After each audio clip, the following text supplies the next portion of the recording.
हे दोस्तों, welcome back on my YouTube channel F C Vikas Thakur. I hope आप घर में सभी अच्छे होंगे। और आज की वीडियो में हम बात करने जा रहे हैं कंसाइनमेंट अकाउंट, जो एग्ज़ाम के लिए 10th मार्क्स का आता ही आता है, कंपलसरी है। तो हम बात करते हैं आज कंसाइनमेंट अकाउंट के मीनिंग की। पहले कंसाइनमेंट अकाउंट की मीनिंग की बात करें तो when the goods are send for sale by the owner, यानी कि ओनर के द्वारा, यानी कि जो मालिक है, बिजनेस का स्वामी है, उसके द्वारा गुड सेंड किया जाता है। किसको? To the agent. ठीक, एजेंट को। It is called the good sent on consignment dispatch. ठीक, यानी कि बेचने के लिए, यानी कि माल को बेचने के लिए जब ओनर के द्वारा किसको किया जाता है? एजेंट को भेजा जाता है, सेंड किया जाता है। ठीक, तो हम उसको क्या बोलते हैं? Good sent on consignment. ठीक, अब ओनर को एजेंट के पास जब माल भेजता है तो उसके कुछ एक्सपेंस होते हैं। क्या होते हैं? एक्सपेंस, एजेंट के भी और ओनर के भी। तो जो एक्सपेंस होते हैं और जो उनकी इनकम होती है स्टॉक बेचने के बाद, ठीक, और जो उनका लॉस या प्रॉफिट होता है वो एजेंट के द्वारा मालिक को सेंड कर दिया जाता है। ठीक, अब बात करते हैं पहले ओनर और एजेंट के अकाउंट्स के बारे में। ठीक, कंसाइनमेंट अकाउंट में जो हमारा ओनर होता है, ठीक, उसको हम कंसाइनी और कंसाइनर, और जो एजेंट होता है उसको हम कंसाइनी बुलाते हैं। ठीक, यानी कि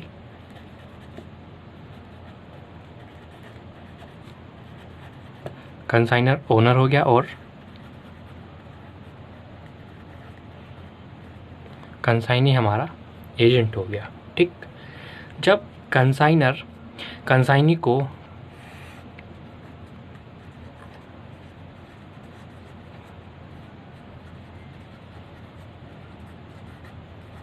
गुड्स ट्रांसफ़र करता है तो कंसाइनर के कुछ खर्चे होते हैं, जैसे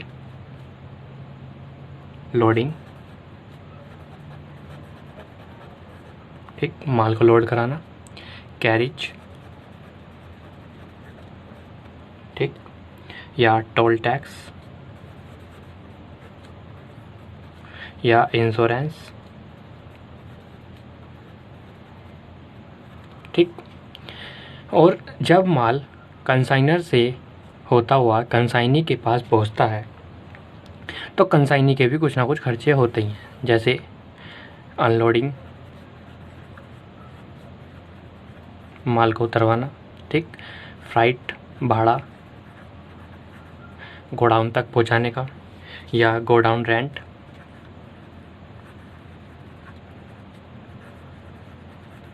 ठीक, या वेजिस, और ये इंश्योरेंस भी करा सकता है। ठीक,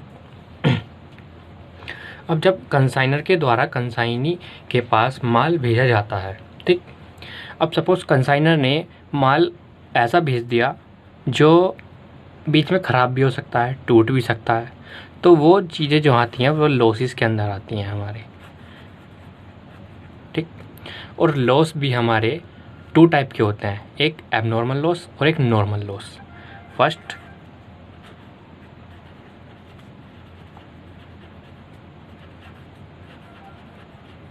और सेकंड नॉर्मल लॉस। ठीक, अब एबनॉर्मल लॉस की तो हम अकाउंटिंग करते हैं, लेकिन नॉर्मल लॉस की अकाउंटिंग नहीं करते। ठीक, तो पहले हम सिंपली बात कर लेते हैं कंसाइन और कंसाइनी के अकाउंट्स की, और साथ में जब कंसाइनर कंसाइनी के पास माल भेजता है तो उसके साथ एक इनवॉइस और भेजता है बना के, यानी कि माल का, जैसे कि आप दुकान से कुछ सामान खरीदते हैं तो उसका बिल बन के आता है। ठीक, तो वैसे ही कंसाइनर कंसाइनी के पास माल का इन्वॉइस भेजता है, ठीक, स्टॉक इन्वॉइस बनाता है, उसमें लिखा होता है कि मार्केट प्राइस इतना और सेल्स प्राइस इतना, और या फिर इन्वॉइस प्राइस इतना हो गया और मार्केट प्राइस इतना। तो और कंसाइनर ने कह दिया कंसाइनी को, यानी ओनर ने एजेंट को कह दिया कि आप इन्वॉइस प्राइस पर ही माल को सोल्ड करोगे, ठीक।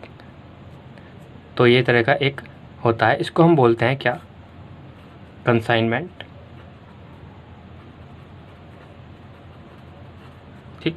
और इसी को ही हम अकाउंट्स में लिख देते हैं, तो ये कंसाइनमेंट अकाउंट बन जाता है। अब बात करते हैं कि कंसाइनमेंट अकाउंट्स के अंदर कौन कौन से हम अकाउंट्स प्रिपेयर करते हैं। कंसाइनमेंट के अंदर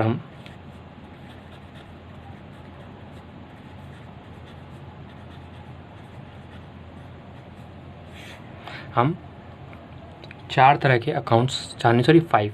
फर्स्ट नंबर पे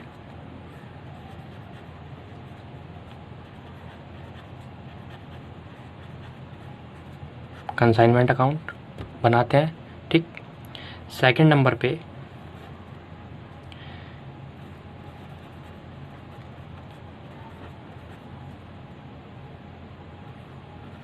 कंसाइनी का, और थर्ड नंबर पे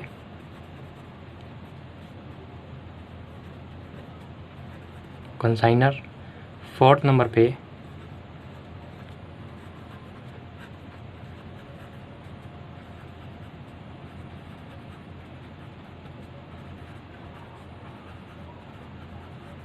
गुड्स एंड ऑन कंसाइनमेंट, और फिफ्थ नंबर पे जो बनता है वो बनता है हमारा एबनॉर्मल लॉस का,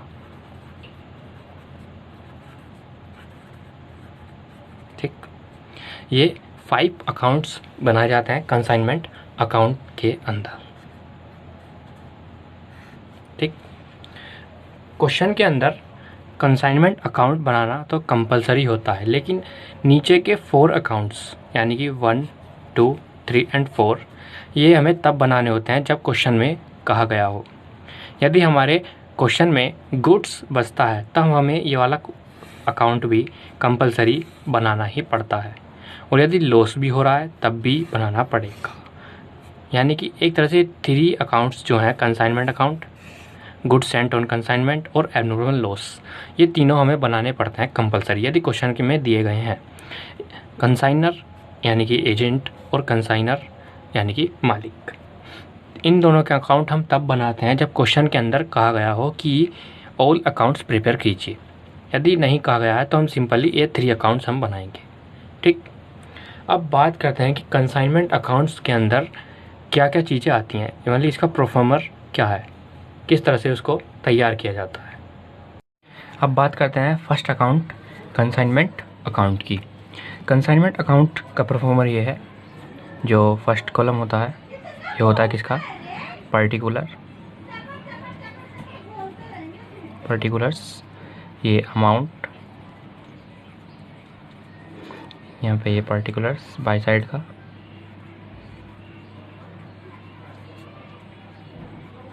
ये अमाउंट, ठीक। अब टू साइड जो हमारी ट्रांजैक्शन आएगी वो आएगी सबसे पहले नंबर पर जितना भी हम स्टॉक एजेंट के पास भेजते हैं, जितना भी है सपोज वो आएगा किसके नाम से, to goods sent on consignment के नाम से।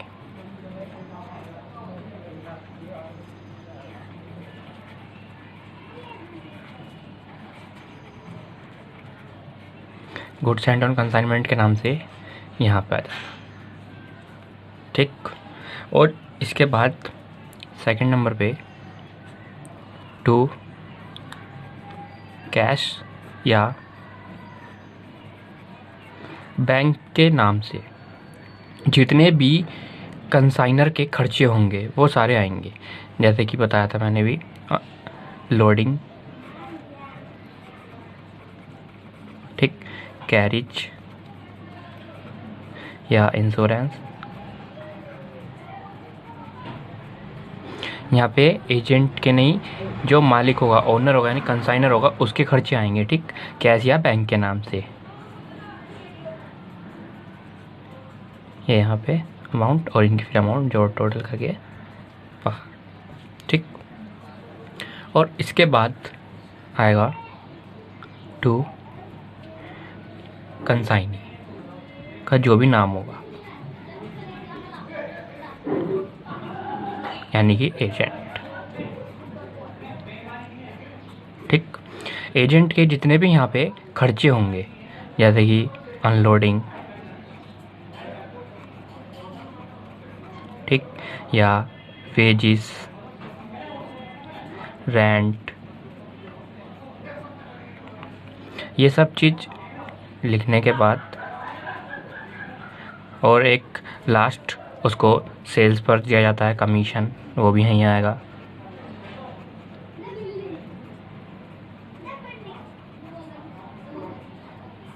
ये सब चीज़ लिखने के बाद इनको बाहर की साइड लिख लेंगे। ठीक, ये साइड जो है टू, ये सब टू साइड आएंगे। पहला जितना स्टॉक बेचा, फिर उसके बाद कंसाइनर के खर्चे, फिर कंसाइनी के खर्चे और उसका कमीशन। ठीक, इतना लिखने के बाद बाई साइड आएगा हमारा बाय कंसाइनी। अब इसके अंदर एजेंट ने जितना भी माल बेचा है वो सारा आएगा यहाँ पे।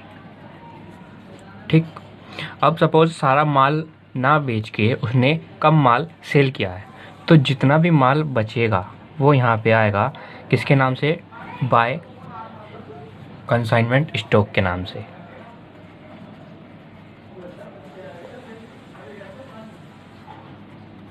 कंसाइनमेंट स्टॉक के नाम से। ठीक, और इसके बाद यदि हमारा एबनॉर्मल लॉस हुआ है तो वो भी यहीं आएगा बाई साइड।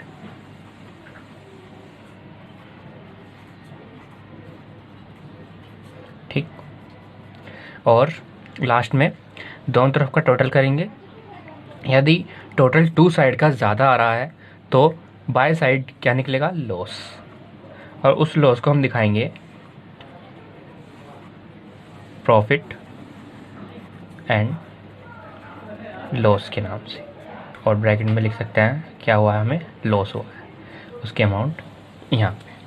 और यदि बाय साइड का ज़्यादा है और टू साइड का कम है तब हमें क्या निकलेगा, प्रॉफिट। तो उसको दिखाएंगे किसके नाम से, टू प्रॉफिट एंड लॉस के नाम से, प्रॉफिट लिख के, ठीक, एक दो, ठीक, और इनका फिर टोटल यहाँ पे। ठीक, ये था हमारा कंसाइनमेंट अकाउंट। सिंपल है, पहले जितना गुड्स भेजेंगे उसके बाद हमारे खर्चे, जितने भी कंसाइनर खर्चे होंगे, फिर कंसाइनी के कमीशन, और फिर यहाँ पे जितना उन्होंने माल सेल कर दिया वो, उसके बाद जो स्टॉक बचता है उसकी अमाउंट आएगी, फिर एबनॉर्मल लॉस, फिर दोनों तरफ का प्रॉफिट या लॉस निकाल के जो भी आएगा उसको हम दिखाएंगे। ठीक, अब बात करते हैं सेकंड अकाउंट, कंसाइनी की। सेकंड जो अकाउंट है वो है कंसाइनी अकाउंट, जो बनाया जाता है किसका, एजेंट का। ठीक, और एजेंट का अकाउंट सबसे पहले टू साइड जो आएगा वो आएगा उसका कंसाइनमेंट के नाम से, जितना भी उसने स्टॉक को सेल्स किया है। जो कंसाइनमेंट अकाउंट में जितनी भी ट्रांजेक्शन आई थी उसका अपोजिट हो जाएगा, टू कंसाइनमेंट सेल्स के नाम से यहाँ पर आ जाएगा, और वहाँ पे टू कंसाइन यानी कि एजेंट के नाम से जो भी आया था अपोजिट हो गया, एंट्री हो गई। इसके बाद टू बैंक, ये क्या है, बैंक साइड मतलब बिल्स पे बिल, यदि उसको कोई पेमेंट दी गई है तो वो आएगा। ठीक, और बाय साइड सबसे पहले कमीशन,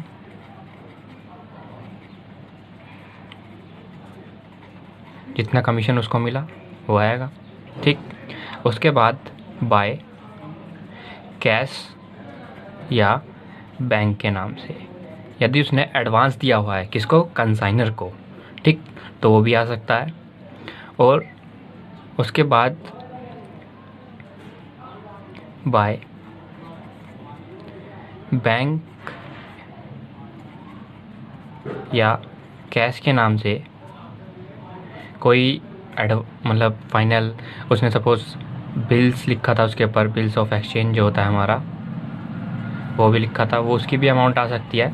ये क्वेश्चन के अंदर होगा, ठीक है ना, तो हम वहाँ से देख के लिख सकते हैं। फिर कुछ नहीं करना, दोनों साइड का टोटल, और यदि टू साइड का ज़्यादा है तो बाई साइड निकलेगा बाय बैलेंस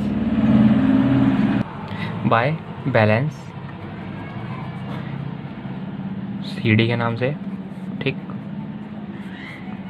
और यदि बाई साइड का ज़्यादा है तो टू साइड निकलेगा टू बैलेंस CD के नाम से, ठीक। फिर उसी तरह इन दोनों का क्लोज कर देंगे अकाउंट को पूरा, ठीक। सिंपल है ये। तो ये था कंसाइनी यानी कि एजेंट का अकाउंट, जो उसको जितना भी माल उसने भेजा है वो, उसके बाद कमीशन, कैश बैंक में यदि उसको कोई एडवांस दिया है तो वो बैंक या कैश के नाम से बिल्स ऑफ एक्सचेंज, सपोज उसने बिल लिखा है उसके किसके ऊपर, कंसाइनर के ऊपर, तो वो आएगा। फिर दोनों तरफ का बैलेंस निकालेंगे, टू साइड के साथ है तो बाय बैलेंस CD आएगा, और यदि बाय साइड के साथ है तो टू बैलेंस CD यहाँ पे आएगा, ठीक। सिंपल है। अब इसके बात करते हैं हम कंसाइनर के अकाउंट की। एक बात और, बाय कमीशन के साथ साथ एजेंट के यहाँ पे इसके एक्सपेंस भी आ सकते हैं, जैसे कि मैंने वहाँ पे आपको दोनों एक साथ लिख के दिखाई थी, ऐसे यहाँ पे, ठीक है। अब बात करते हैं कंसाइनर के। इसका भी performance same, consignment account, consignor sorry, ठीक। यहाँ पे पर्टिकुलर्स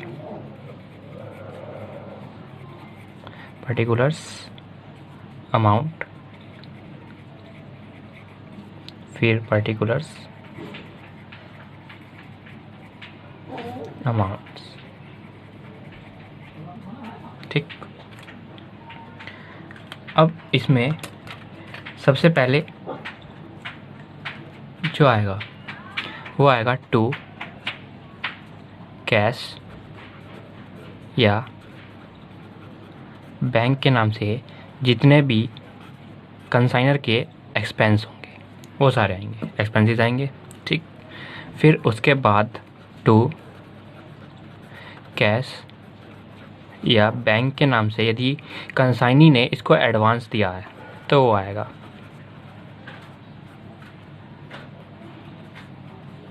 ठीक। और सिंपल टू बैलेंस PP आएगा यहाँ पे, ठीक, यानी कि बिल्स पेबल, उसकी अमाउंट। उसके बाद टू कमीशन जो उन्हें कंसाइनी यानी एजेंट को दिया था,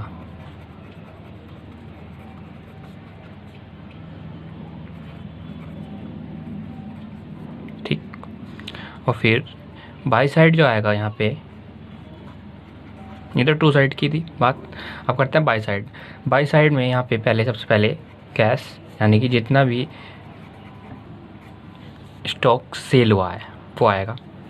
उसके बाद बाय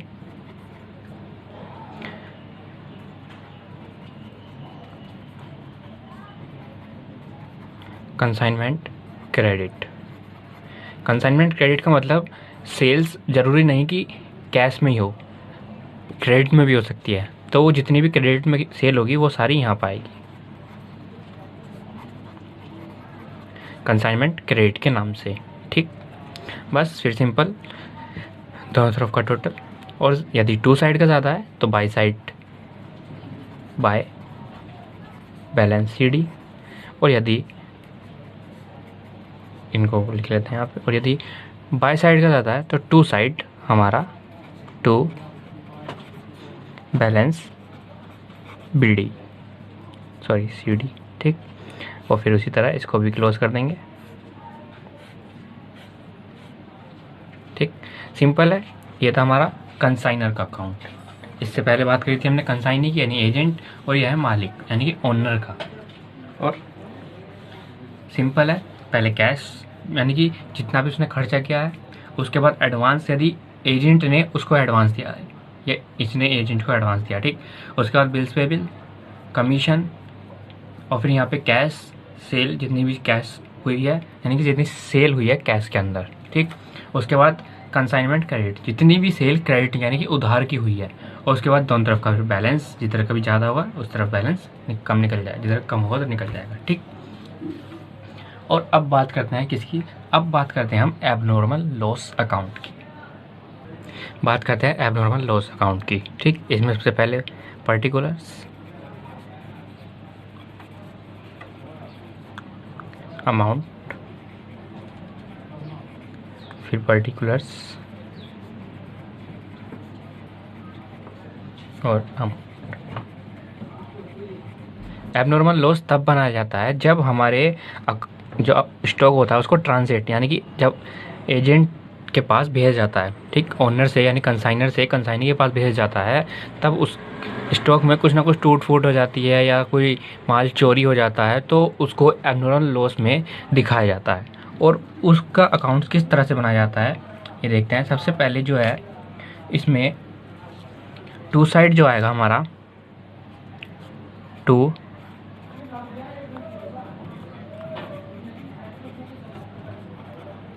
कंसाइनमेंट अकाउंट, यानी कंसाइनमेंट अकाउंट का मतलब जितनी भी अकाउंट, जितने भी स्टॉक का हमारा, यानी कि जितने भी स्टॉक की अमाउंट है वो सारी यहाँ पर आएगी। सपोज हमें 10,000 का लॉस हो गया या 10,000 का माल चोरी हो गया, तो वो टू कंसाइनमेंट अकाउंट के नाम से 10,000 रुपये यहाँ पर आ जाएंगे। ठीक, और जैसे कि मैंने बताया था, जब कंसाइनर कंसाइनी के पास माल भेजता है तो उसका इंश्योरेंस ज़रूर कराता है।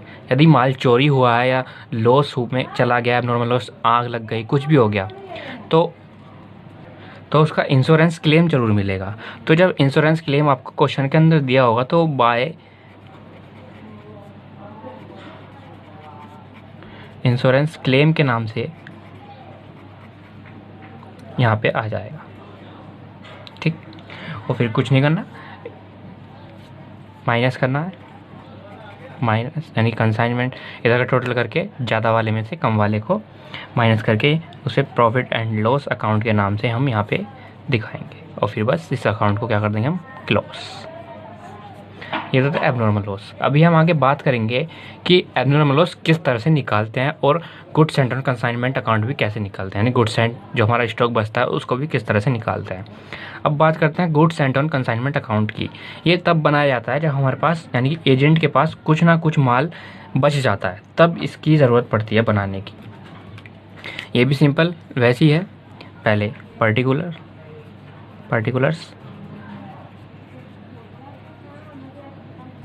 Amount, particulars,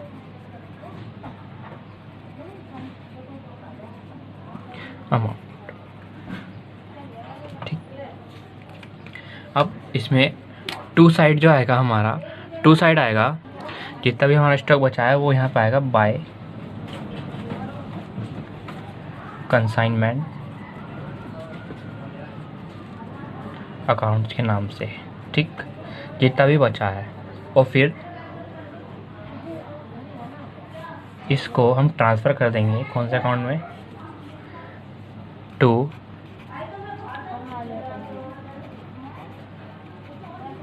trading account. इसको हम ट्रेडिंग अकाउंट में ट्रांसफ़र कर देंगे। अब ये बात करी थी हमने, जितने भी अकाउंट्स होते हैं जो कंसाइनमेंट के अंदर बनाए जाते हैं, फर्स्ट बनाया जाता है कौन सा, फर्स्ट बनाया जाता है कंसाइनमेंट अकाउंट। ये भी हमने देख लिया, कंसाइनी का भी देख लिया, और कंसाइनर और गुड्स एंड कंसाइनमेंट, और साथ में इसका एबनॉर्मल लॉस भी देख लिया। मैंने आपको पहले बताया था कि कंसाइनमेंट अकाउंट और गुड्स एंड कंसाइनमेंट और एबनॉर्मल लॉस बनाने ज़रूरी होते हैं। यदि क्वेश्चन में नहीं कहा गया तब भी बनाने होते हैं, यदि उसके अंदर गुड्स एंड यानी हमारा स्टॉक बचा है और यदि लॉस हुआ है तो। ये कंसाइनर और कंसाइनी के अकाउंट्स तब बनाए जाते हैं जब क्वेश्चन के अंदर, क्वेश्चन में पूछा गया हो या ऐसा कहा गया हो कि प्रिपेयर द ऑल अकाउंट्स, तब हम ये 5 के 5 अकाउंट्स उसके अंदर बनाएंगे। ठीक, अब बात करते हैं कि इनके जर्नल एंट्रीज कैसे बनती हैं। ठीक, तो जर्नल एंट्रीज सिंपल है। जर्नल एंट्रीज का जो परफॉर्मर है वो कुछ इस तरह से है। फर्स्ट कॉलम जो होती है हमारी डेट, सेकंड पर्टिकुलर्स, LF यानी कि लेज़र फोलियो नंबर, फिर अमाउंट, ये वाली अमाउंट। ओके, ये वाला डेबिट साइड का होता है और ये क्रेडिट साइड। जर्नल एंट्रीज बनाने का बहुत ही सिंपल तरीका है कि आप लेज़र से, यानी कि जो हमने अकाउंट्स बनाए हैं उनसे हम बहुत ही आसानी तरीके से हम सारी जर्नल एंट्रीज बना सकते हैं। जैसे कि मैं आपको दिखाता हूँ। अब सपोज हमें फर्स्ट कंसाइनमेंट अकाउंट की जर्नल एंट्री बनानी है, ठीक।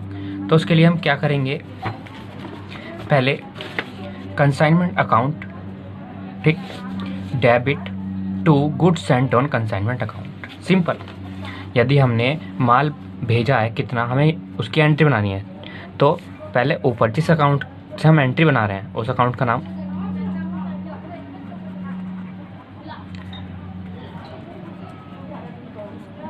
Consignment account debit to goods sent on consignment, ठीक। नरेशन बन जाएगी for goods sent on consignment.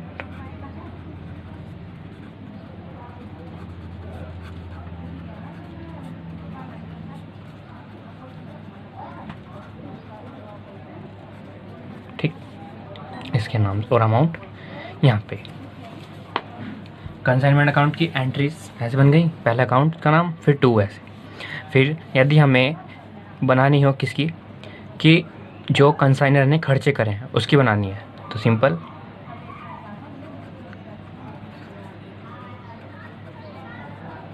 Consignment account debit to cash या बैंक के नाम से, ठीक। तो कैश या बैंक के नाम से आप नरेशन बना सकते हैं। मैं सिंपली आपको एंट्री बना के बता रहा हूँ बस। ये थे खर्चे किसके, कंसाइनर के। ऐसे ही हम कंसाइनी के बना लेंगे। तो टू, पहले कंसाइनमेंट अकाउंट डेबिट टू, यहाँ पे कंसाइनर का नाम जो भी है, जैसे कि टू राम, या कंसाइनर ही लिख देता हूँ, कंसाइनी सॉरी,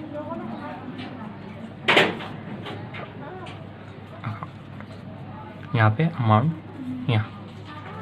उसके बाद यदि हमें बाई साइड की भी एंट्री बनानी है, टू साइड की तो बन गई सारी, या जब बाई साइड की एंट्री बनाएंगे तो आपको पता है जो ऊपर वाला हमारा जो ये डेबिट वाला होता है, ये इसको हम बाय बोलते हैं, नीचे वाले को टू। लेकिन अब बाय ये हो जाएगा और टू कंसाइनमेंट अकाउंट हो जाएगा। तो simple consignee account debit to consignment account, entry ऐसे बन जाएगी। यानी कि इस वाले को ऊपर रखना है, जैसे कि consignee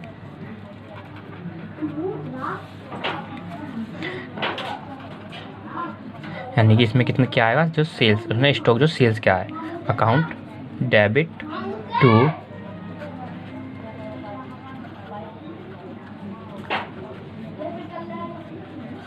consignment account. Simply entry बन जाएंगी ऐसे, कोई दिक्कत नहीं है। लेज़र से आप एंट्रीज बहुत ही सिंपल तरीके से बना सकते हैं, और एक ही अकाउंट की नहीं बल्कि सारे अकाउंट की इसी तरह से बनेंगी। सिंपल। अब यदि सेकंड हमें कंसाइनमेंट स्टॉक की बनानी हो तो बाय है, तो यानी कंसाइनमेंट स्टॉक सबसे पहले ऊपर,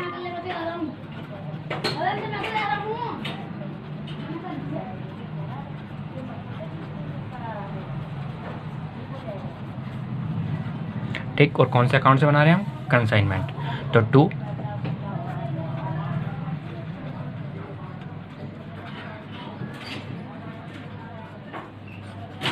ठीक। इसको क्लोज।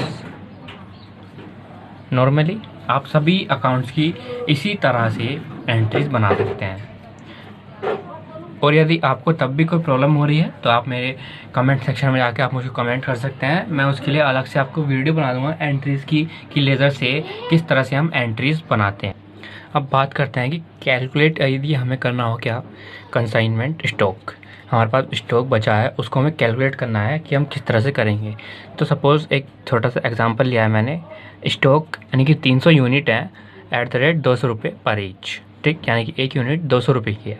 और कंसाइनर के जो एक्सपेंसेस हैं, लोडिंग के 200 रुपये, कैरिज के 500 रुपये, इंश्योरेंस के 1000 रुपये, और ये कंसाइनी के एक्सपेंसेस हैं, लोडिंग के 100 रुपये, रेंट के 50 रुपये और गोडाउन के रेंट के 5000 रुपये। अब हमें कैलकुलेट करना है कि कैलकुलेट करने की पहले ज़रूरत क्यों पड़ती है, क्योंकि जब कंसाइनर ने कंसाइनी के पास भेजा तो उसके ये खर्चे हुए और कंसाइनी के इतने। लेकिन जो कंसाइनर ने जो खर्चे करे थे वो टोटल स्टॉक के लिए करे थे, और बल्कि कंसाइनी ने कम के लिए करे, क्योंकि उसने सारा स्टॉक तो सेल करा ही नहीं, बेचा ही नहीं। तो जो बच गया उसके लिए हम स्टॉक निकालते हैं और उसमें हम इन दोनों के खर्चे लेते हैं। पहले स्टॉक की बात करें तो सबसे पहले हम निकालेंगे कॉस्ट ऑफ स्टॉक।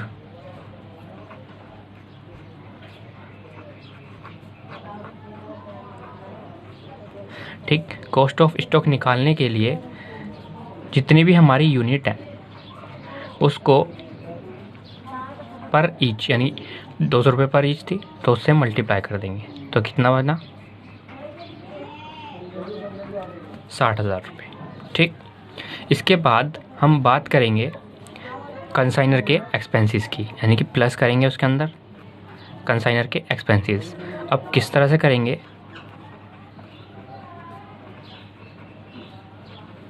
कंसाइनर के एक्सपेंसेस के कंसाइनर के एक्सपेंस लेंगे, इसमें ऐड करेंगे। तो उसके लिए क्या करेंगे, हम कंसाइनर के एक्सपेंसेस लेने के लिए उसके हम कंसाइनर के जितने भी एक्सपेंस है कितने हैं 5 और 2 7, यानी कि टोटल कितना हो गया इनका 1700। तो हम सबसे पहले 1700 ऊपर लेंगे और नीचे डिवाइड में हम रखेंगे टोटल यूनिट कितनी है 1000, यानी कि 1000 रुपये यूनिट, 1000 यूनिट उसने भेजी थी एजेंट के पास बेचने के लिए, बची कितनी 300। तो 300 हम ले लेंगे मल्टीप्लाई,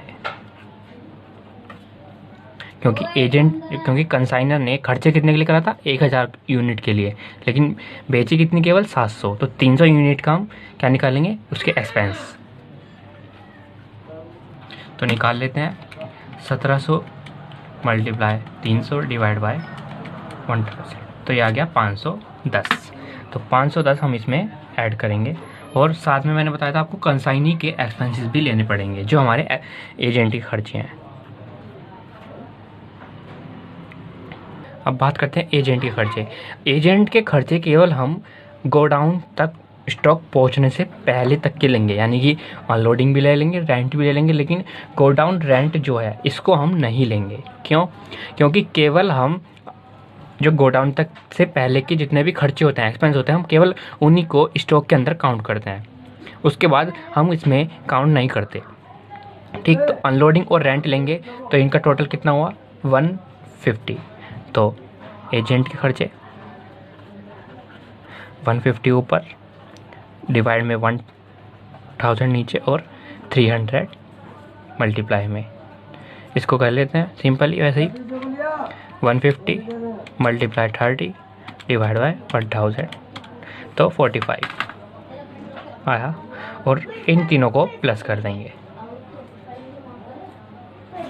ये आया हमारा 6555 स्टॉक। ठीक, अब इस तरह से कैलकुलेट कर सकते हैं हम कंसाइनमेंट स्टॉक को, सिंपल है। ठीक, आपको समझ में ना आए तो कोई आप मेरे कमेंट सेक्शन में जाके ब्लॉगर है उसके अंदर मैंने सारे न्यूमेरिकल के साथ स्टॉक निकालना और प्लस एबनॉर्मल लॉस भी बताया है, आप वहाँ देख सकते हैं। अब बात करते हैं हम एबनॉर्मल लॉस किस तरह से निकालते हैं।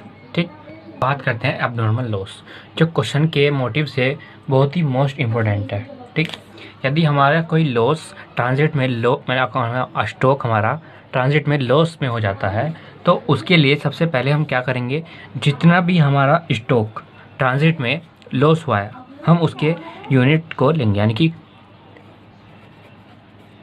Cost of abnormal loss unit, जितनी भी यूनिट लॉस में होंगी उनको लेंगे और उसके बाद हम इसमें प्लस करेंगे कंसाइनर के एक्सपेंसेस, सिंपली वैसे निकालेंगे जैसे हम निकाला था, टोटल एक्सपेंस डिवाइड में टोटल यूनिट, बिल्कुल कंसाइनमेंट स्टॉक की तरह ही है, और मल्टीप्लाई में एबनॉर्मल लॉस यूनिट। इसको निकालने के बाद यहाँ पे ऐड करेंगे इसमें। ठीक, और थर्ड नंबर पे निकालेंगे हम, थर्ड नंबर पे प्लस करेंगे कंसाइनी यानी कि एजेंट के वहीं कहाँ तक करेंगे, केवल गोडाउन तक। ठीक, तो टोटल उनको गोडाउन तक के जितने भी एक्सपेंस होते हैं उनको बोलते हैं नॉन रैकरिंग एक्सपेंसेस। ठीक, तो हम यहाँ पे ले सकते हैं नॉन रैकरिंग एक्सपेंसेस डिवाइड में टोटल यूनिट और मल्टीप्लाई एबनॉर्मल लॉस। निकालने के बाद यहाँ पे इसमें प्लस कर देंगे। इस तरह से ये एक फॉर्मूला है, चाहे तो आप इसको लर्न कर सकते हैं एबनॉर्मल लॉस निकालने के लिए। एक बात ध्यान रखना, यदि हमारे क्वेश्चन में नॉर्मल लॉस हो रहा है वो बोलेगा तो नॉर्मल लॉस की हम कैलकुलेट नहीं करते, गणना नहीं करते, केवल एबनॉर्मल लॉस की ही करते हैं। नॉर्मल लॉस और एबनॉर्मल लॉस में क्या डिफरेंस है एक बार ये भी देख लेते हैं हम। अब पहले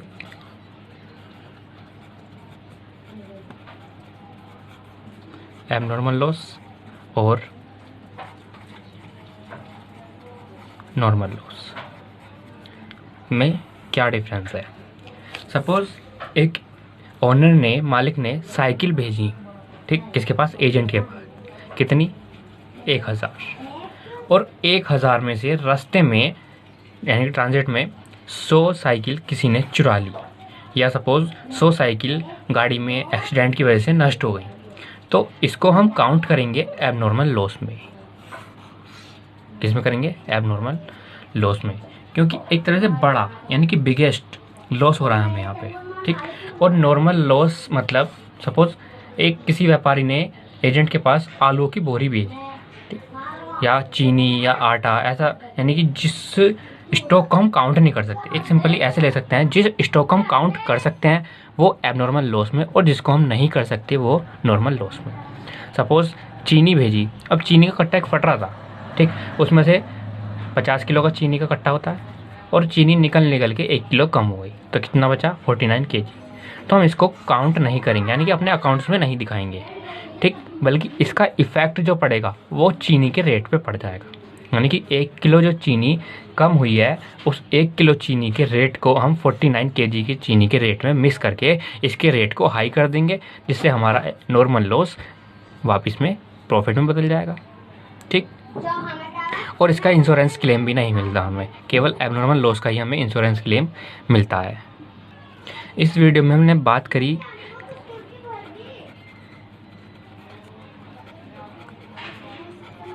कंसाइनमेंट के ऑल अकाउंट्स जो ही बनाए थे, ठीक, और कंसाइनमेंट स्टॉक की,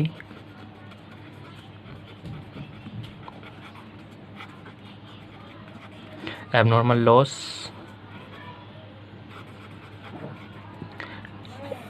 ठीक। अब नेक्स्ट वीडियो में मैं आपके लिए कंसाइनमेंट के क्वेश्चंस की वीडियो बनाऊंगा, जिसमें आपके कंसाइनमेंट स्टॉक और एबनॉर्मल लॉस और कंसाइनर कंसाइनी के जितने भी अकाउंट्स हैं उससे रिलेटेड एक दो क्वेश्चन कराऊंगा, जिससे आपको अच्छे से समझ में आ जाएंगे। फर्स्ट वीडियो केवल इतनी ही थी। आई होप कि आपको सभी को अच्छी लगी होगी। यदि आपको वीडियो अच्छी लगी है तो प्लीज़ आप मेरे चैनल को सब्सक्राइब करें एंड वीडियो को लाइक करें, और साथ ही साथ इसको शेयर भी करें अपने दोस्तों के साथ।